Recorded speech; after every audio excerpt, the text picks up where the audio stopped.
Hola, buen día profesora. El día de hoy yo voy a exponer acerca de la Declaración Universal de los Derechos Humanos. Me gustaría primero que nada dar una pequeña explicación de cómo desarrollaré la exposición. Creo que es pertinente mencionar que le daré un enfoque un poquito más argumentativo que narrativo tal vez.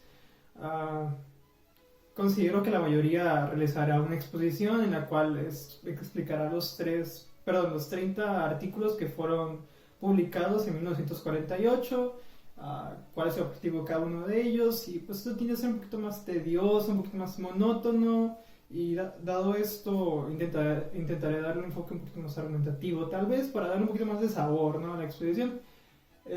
Sin embargo, no dejaré atrás las bases de la exposición, que serían como el trasfondo de la Declaración Universal de los Derechos Humanos, por qué fue publicada, quién la publicó, en qué año, un poquito de historia y cosas por el estilo. Bueno, habiendo planteado esta situación, daré inicio a la exposición. Bueno, en primer lugar me gustaría iniciar dando un poquito de historia, un poquito de trasfondo de cuáles fueron las razones por las cuales se publicó tal documento, qué es lo que este documento, cuál es el propósito de este documento, quién lo publicó, en qué año y todo eso, ¿no? Bueno, sabemos que la Declaración Universal de los Derechos Humanos fue publicada el 10 de diciembre de 1948 por la ONU, también conocida en ese tiempo por la Liga de las Naciones. Este documento pretende darle un fundamento o una base de los derechos humanos en el derecho como tal, en la ciencia, darle un fundamento casi legal, ¿no?, a estos, debido a que evidentemente en tiempos pasados vivimos una gran cantidad de catástrofes e injusticias como raza humana, las cuales dieron como consecuencia o como más que nada una necesidad, ¿no?, de hacer ese tipo de documentos que fundamentaran realmente lo que es el derecho o los derechos de los humanos, ¿no? Entonces, ¿cuáles fueron esas injusticias, ¿no? Entonces, sabemos evidentemente lo que sucedió en el siglo XIX en Estados Unidos con la segregación, ¿no? Pondremos ese como primer punto, segregación. Posteriormente,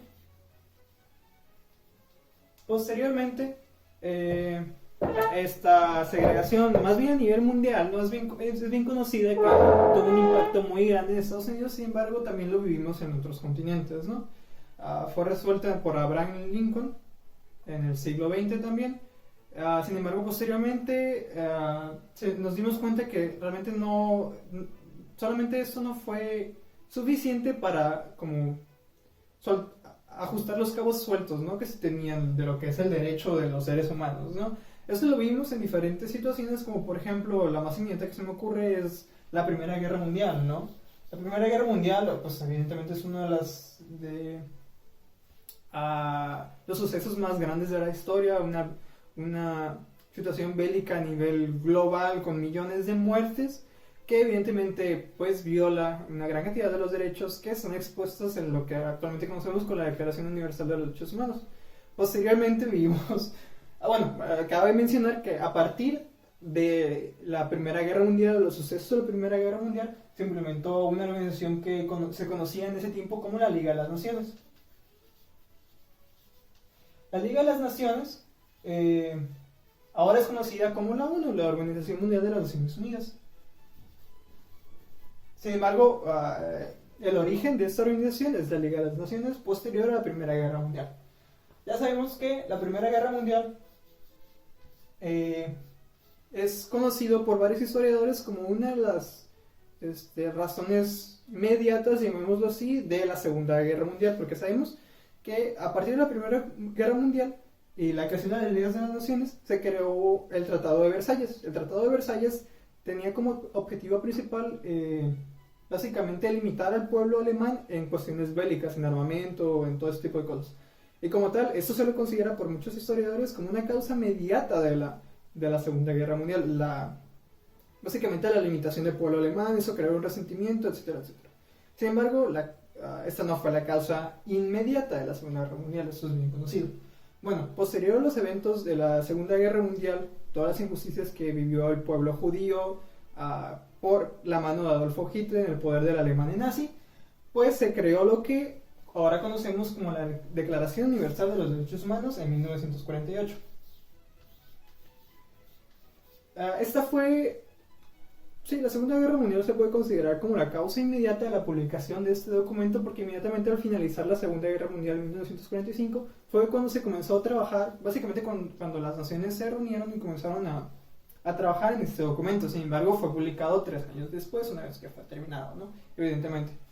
Como tal, esta fue la consecuencia inmediata. Sin embargo, sabemos que a lo largo de la historia hemos vivido una serie de injusticias que se le puede considerar como consecuencias mediatas, ¿no? A largo plazo, casi como fue la Primera Guerra Mundial, la segregación, etcétera, etcétera. Bueno, ahora continuaré a explicar cada uno de esos artículos. Con fines expositivos, solamente me gustó explicar cada uno de esos artículos con una palabra, una serie de palabras, una oración que resuma básicamente el contenido de este artículo, ¿no? En primer lugar, el artículo 1 lo escribí como igualdad. ¿Por qué? Porque en el artículo 1 habla sobre cómo todos los seres humanos en el momento de nacimiento somos iguales, nacemos con la misma libertad, con la misma dignidad, ¿no? En el segundo punto lo escribí como validación, porque en este artículo habla sobre básicamente cómo todos los seres humanos tenemos los mismos derechos que están expuestos explícitamente a lo largo de la declaración, como todos esos derechos son válidos para todas las razas, todos los géneros, sexos, lugar de nacimiento, etcétera, etcétera. Cabe mencionar que la Declaración Universal de los Derechos Humanos en este artículo en particular es muy específico. Habla sobre todos los factores que nos podría diferenciar básicamente entre cada uno de los individuos, con el fin de ser pues, incluyentes, ¿no? En el tercer punto lo describí como libertad, como vida, libertad y seguridad, porque habla como todos los seres humanos tenemos derecho a la vida, a la libertad y a la seguridad, evidentemente. El cuarto punto habla sobre la esclavitud.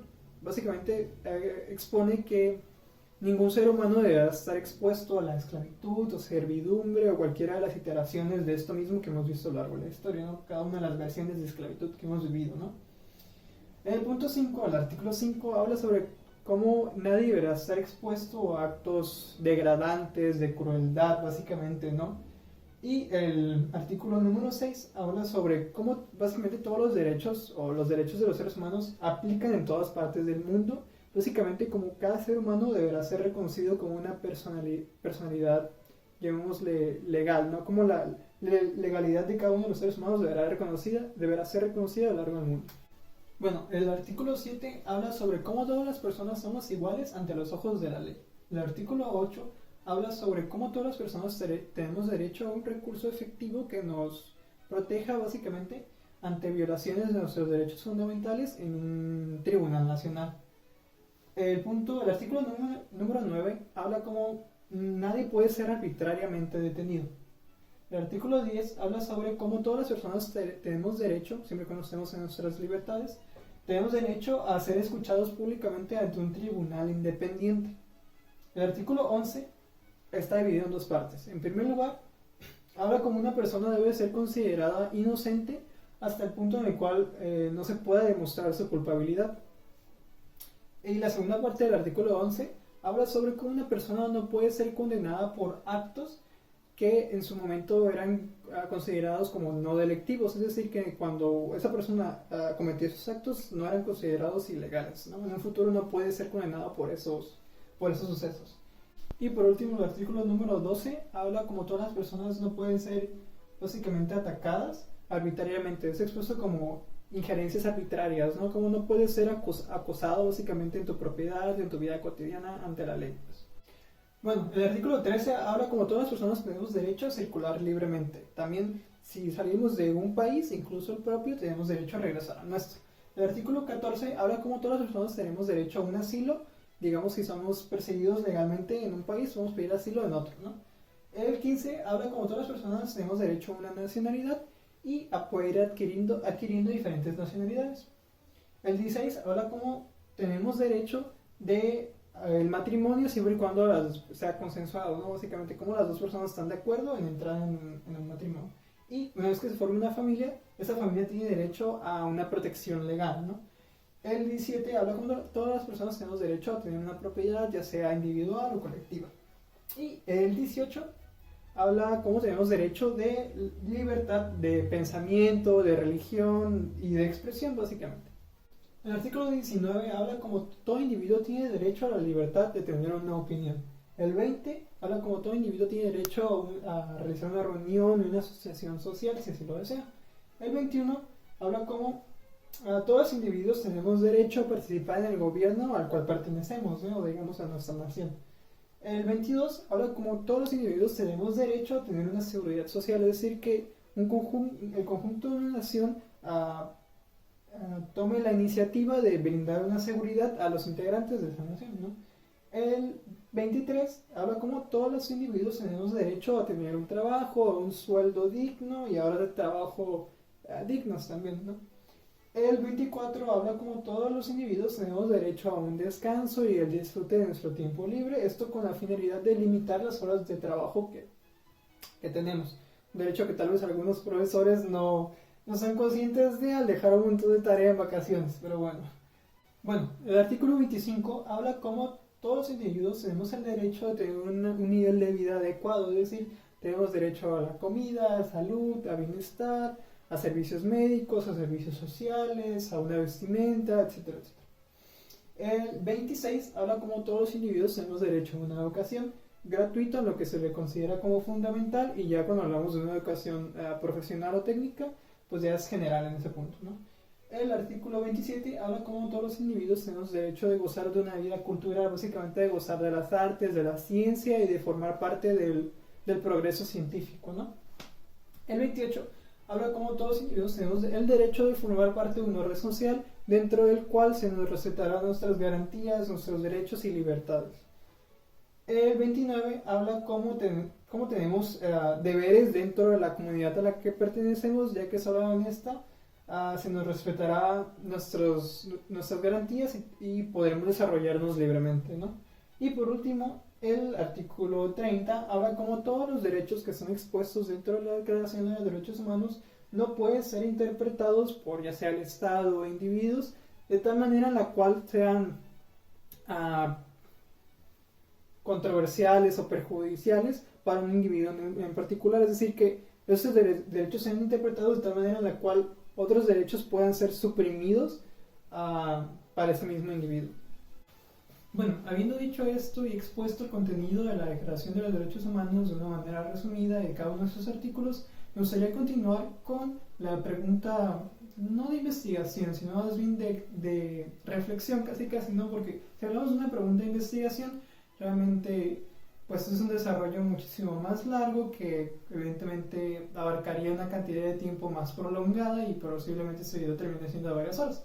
En fin, con fines de la expedición lo dejaremos en un análisis casi superficial, reflexivo de estos sucesos, ¿no? Entonces, la pregunta que propongo es ¿en qué medida la Declaración Universal de los Derechos Humanos ha tenido un impacto en el desarrollo de la historia, ¿no? Esta pregunta se basa en los sucesos acontecidos posterior a la publicación de la Declaración Universal de los Derechos Humanos en 1948. Como sabemos, a partir de la Segunda Guerra Mundial, o la guerra inmediata a esta fue la Guerra Fría, una guerra de una gran magnitud y una de las guerras con mayor duración a lo largo de la historia. No es la más larga, pero considerando la magnitud de esta y los integrantes de la guerra, que fue básicamente Estados Unidos como el capitalista y la Unión Soviética como el comunista y todas las naciones que estaban básicamente afiliadas al comunismo, digámoslo así, pues siendo una guerra de esta magnitud y de esa duración, ha sido una de las guerras más importantes de la historia, ¿no? Y dentro de esta guerra, de la Guerra Fría, que duró de 1947 a 1991, se encuentra la guerra que conocemos como la Guerra de Vietnam. Es como tal parte de la Guerra Fría, parte del mismo conflicto contra el comunismo, ¿no? Y esta guerra de Vietnam se llevó a cabo desde 1955 a 1975. Como podemos observar, la Guerra Fría inició pues básicamente 2 años después del final de la Segunda Guerra Mundial y un año antes de la publicación de la Declaración Universal de los Derechos Humanos. Posteriormente, 7 años después de esta publicación, inició la Guerra de Vietnam. ¿Por qué digo esto? Más bien porque, bueno, en el pasado, después de la creación de la Liga de las Naciones, pues se ha visto un impacto no deseado, no tan grande como fue planeado de ese tipo de organizaciones. Como podemos ver, posterior a la Primera Guerra Mundial se fundó la Liga de las Naciones casi inmediatamente después, una década después, inició la Segunda Guerra Mundial. Entonces es posible argumentar en contra o argumentar el impacto que ha tenido ese tipo de organizaciones a lo largo de la historia. Incluso varios historiadores consideran que el Tratado de Versalles y los esfuerzos que ese tipo de organizaciones tomaron en crear una neutralidad o llegar a la paz fueron contraproducentes para esta misma, y como tal se les considera como una causa mediata a la Segunda Guerra Mundial. Entonces, a partir de un argumento muy similar se puede tomar en la Declaración Universal de los Derechos Humanos, que al final de cuentas fue publicada por la ONU en 1948, 3 años después del final de la Segunda Guerra Mundial. Entonces, ¿en qué medida realmente esta declaración ha tenido un impacto a lo largo de la historia? Sí, inmediatamente, 7 años después de su publicación, se llevó a cabo la Guerra de Vietnam. La Guerra de Vietnam es conocida principalmente por las injusticias, casi por las atrocidades que se llevaron a cabo en ella. Es muy famosa por una serie de motivos. Principalmente, esta fue la primera guerra que fue televisada al pueblo norteamericano. En ese tiempo, con la Segunda Guerra Mundial, no eran televisadas de la manera en la que la Guerra de Vietnam lo fue. Entonces, todas las injusticias o las atrocidades que se cometieron en esta guerra fueron, no todas evidentemente, pero gran parte de ellas fueron publicadas o fueron documentadas de tal manera en la que el pueblo norteamericano fuera consciente de ellas, y en gran parte se le considera una de las razones por la cual esta guerra terminó fue la presión que ejerció la sociedad norteamericana frente al gobierno. Entonces, de igual manera, esta guerra fue famosa por la implementación de armamento químico, como lo fue el factor naranja o el gas naranja. Este gas tenía como finalidad inicial o principal deshacer lo que es el follaje que existía en Vietnam. Sabemos que la guerra de Vietnam se llevó a cabo en un área rural, básicamente contra campesinos, casi, ¿no? Por eso también se volvió muy infame esta guerra. Tenía el objetivo de deshacer ese tipo de cultivos para aumentar la visibilidad de los soldados norteamericanos, porque sabemos que tenían la desventaja en cuestiones de terreno, ¿no? Porque la guerra se llevó a cabo en un país ajeno a ellos, que no tenían mucho conocimiento del territorio, etcétera, etcétera. Entonces, fue el objetivo del gas naranja, deshacer estos cultivos para beneficiar al ejército norteamericano. Sin embargo, sabemos que este gas naranja fue nocivo en gran medida a la salud de los ciudadanos de Vietnam, y como tal, todos esos acontecimientos vamos a ir viendo cómo cada uno de ellos viola varios artículos que pertenecen a la Declaración Universal de los Derechos Humanos. Como mencioné anteriormente, principalmente los artículos del 1 al 6, se ve muy claramente el impacto que tuvieron las guerras que vivimos anteriormente, como fue la Segunda, la Primera Guerra Mundial, como fue también la segregación del pueblo de raza de color, etcétera, etcétera. Principalmente en esos artículos podemos casi enumerar los artículos que fueron violados en la guerra de Vietnam. Entonces podemos hacer el análisis de en qué medida realmente fue beneficioso esta publicación, si básicamente 7 años después varios de esos artículos y varios de esos derechos y garantías individuales fueron violados para el pueblo de Vietnam. Bueno, ahora me gustaría hacer énfasis en el impacto que tuvo el agente naranja en la guerra de Vietnam. Sabemos que este agente naranja es un herbicida, como mencioné anteriormente. Su principal objetivo era el deshacer hierbas del terreno para aumentar la visibilidad de los soldados norteamericanos. Sin embargo, es bien sabido que este agente naranja tuvo un impacto no solamente como herbicida, sino como básicamente un arma química con la finalidad de atacar al pueblo vietnamita. Sabemos que 3 millones de vietnamitas perdieron su vida, fueron asesinados por el uso del agente naranja.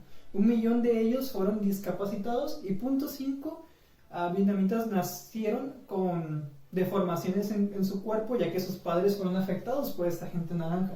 Entonces, una cifra total de 4.5 millones de vietnamitas fueron afectados por la utilización de este químico. Sabemos que el agente naranja básicamente es un químico que está compuesto de diferentes vaya, de diferentes químicos nocivos a la salud, y se le acredita que este agente naranja causa diferentes tipos de leucemia, daños a los pulmones, daños a tejidos blandos. Entonces, como tal, es muy fácil darnos cuenta que la implementación de este agente naranja como un armamento químico en la guerra de Vietnam violó tan siquiera 12 artículos, así que ven en mi mente, de la Declaración Universal de los Derechos Humanos. El primero de ellos, evidentemente, fue el artículo 3, que defiende la vida, que defiende la libertad y la seguridad, y el artículo 5, que dice que ningún ser humano debería ser expuesto a algún tipo de crueldad o un acto que pueda degradar al ser humano. Y este claramente es un acto de crueldad y de tortura ante estas personas, porque como sabemos, no, la exposición a la gente naranja no es como una muerte inmediata, sino es una muerte desagradable con una gran cantidad de dolor, que como tal se acreditan el impacto 4.5 millones de vietnamitas. Entonces, evidentemente eso es una violación a los derechos de estas personas. Entonces aquí como podemos darnos cuenta o podemos hacer el argumento de qué tan efectivo realmente fue la implementación de la Declaración de los Derechos Humanos en un sentido, al menos en un plazo inmediato de tiempo, ¿no? Porque ya sabemos 7 años después de la publicación se llevaron a cabo esos sucesos. Ahora, de igual manera existe una serie de contraargumentos contra esto, ¿no? En primer lugar, debido a que la pregunta de investigación o de reflexión, como dijimos, es más bien analizar el impacto general que ha tenido la publicación de la Declaración Universal de los Derechos Humanos y no más bien solamente el inmediato, ¿no? Sabemos que en la actualidad, pues es bien sabido que vivimos actualmente uno de los tiempos más pacíficos a lo largo de la historia, ¿no? No hemos vivido una guerra con las mismas magnitudes o con las mismas desgracias que se vivieron en el siglo XX. El más cercano a esos acontecimientos fue la guerra de Afganistán a inicios del siglo XXI, pero no tuvo las mismas magnitudes o se cometieron las mismas atrocidades que la guerra de Vietnam o la Guerra Fría en general o la Primera y Segunda Guerra Mundial. Entonces, de igual manera, podríamos hacer el argumento de las diferentes injusticias que vivimos en la actualidad. Se me ocurre inmediatamente, por ejemplo, el conflicto de la problemática de la trata de personas, el narcotráfico, el hambre, todo ese tipo de cuestiones, todos esos tipos de injusticias que como tal son una violación a los derechos humanos, pues las vivimos en la actualidad y siguen siendo problemáticas que no tienen solución por lo pronto. Entonces, más que nada, mi opinión, este tipo de problemáticas no se debe a una mala implementación de las organizaciones, llamémoslas de paz, sino más bien de una poca eficiencia en las medidas que las diferentes naciones partícipes de esas problemáticas, ya sean América Latina, Estados Unidos, etc., para intentar mitigar el efecto que tiene en la seguridad de los ciudadanos que pertenecen a estas naciones, ¿no? Entonces, más que nada, yo le daría ese argumento más que el atacar el impacto que ha tenido la Declaración Universal de los Derechos Humanos cuando hablamos de esto en particularmente. Incluso podríamos hacer argumento de que en gran medida la paz que vivimos en la actualidad podría ser por los efectos, el efecto o el impacto que ha tenido la ONU y la voz que ha agarrado conforme el tiempo pasa. Como tal, la ONU, con fundamento de la Declaración Universal de los Derechos Humanos, ha logrado diferentes campañas con la finalidad de tratar ese tipo de problemáticas. Una de las más grandes ha sido el hambre, por ejemplo en África. La ONU ha estado muy involucrada en ese tipo de cuestiones. Entonces, ese es un argumento muy válido en cuestión de que, pues sí, tal vez inmediatamente los esfuerzos que este tipo de organizaciones han tenido para neutralizar este tipo de conflictos no han tenido el mayor impacto cuando hablamos de un lapso de tiempo inmediato. Sin embargo, a lo largo del tiempo ha ganado voz y ha ganado fuerza, de tal manera en la cual se ha convertido en uno de los factores más importantes en la paz que vivimos actualmente. Entonces, ese podría ser el contraargumento principal. Entonces, otro punto a mencionar son las consecuencias que ha vivido el gobierno norteamericano después de lo acontecido en la guerra de Vietnam. Sabemos que en 1984 veteranos, soldados norteamericanos, partícipes de la guerra de Vietnam, lograron conseguir $93 millones en indemnizaciones de parte de las farmacéuticas o las compañías que se dedicaron al desarrollo del agente naranja por los daños a la salud que ellos sufrieron. Sin embargo, estas indemnizaciones solamente fueron para los veteranos norteamericanos. Sabemos que en la actualidad Estados Unidos no ha pagado ningún tipo de, ya sea multa o indemnización hacia los soldados o sea, los ciudadanos del pueblo vietnamita. Como tal, no he vivido las consecuencias de lo acontecido en ese tiempo. Sabemos que en 2012 se llevaron campañas que fueron iniciadas por una asociación vietnamita que se llama la Asociación Vietnamita por Víctimas de la Gente Naranja, o BABA por sus siglas en inglés. Lograron hacer que el gobierno norteamericano se involucrara en la, llamémosle, cura del territorio, del terreno que fue afectado por el agente naranja. Sabemos que este agente fue un herbicida y un químico muy fuerte, por lo tanto hizo que el terreno afectado por este químico se hiciera infértil, básicamente. Entonces, en 2012 se hizo un esfuerzo para, y se logró, que el gobierno norteamericano se involucrara en tratar estas tierras, porque sabemos, Vietnam es un... Bueno, la guerra de Vietnam se llevó a cabo en una zona rural, por lo tanto, parte de su economía se basaba, o gran parte de su economía se basaba en el tratado, en la trata de esa tierra, en el trabajo de esa tierra.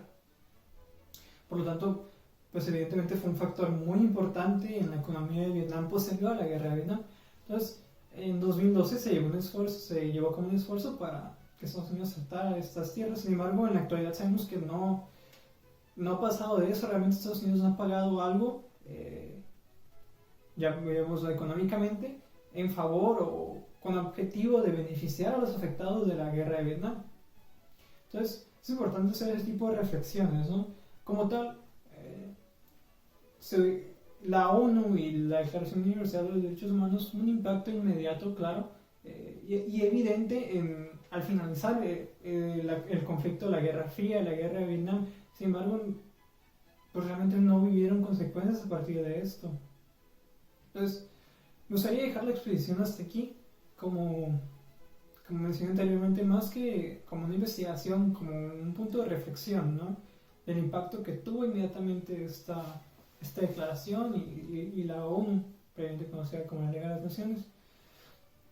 Entonces, ese tema es un tema demasiado, tanto controversial como muy extenso, que amerita incluso el desarrollo de posiblemente de tesis completas o de papers completos al respecto. Es un tema muy complejo, muy controversial, muy amplio, que con fines expositivos lo dejaremos de forma pues casi superficial, o más bien me gusta llamarlo reflexiva, ¿no? Pues es un tema muy interesante que en mi opinión a mí me gusta mucho, y espero haya sido de su agrado mi exposición.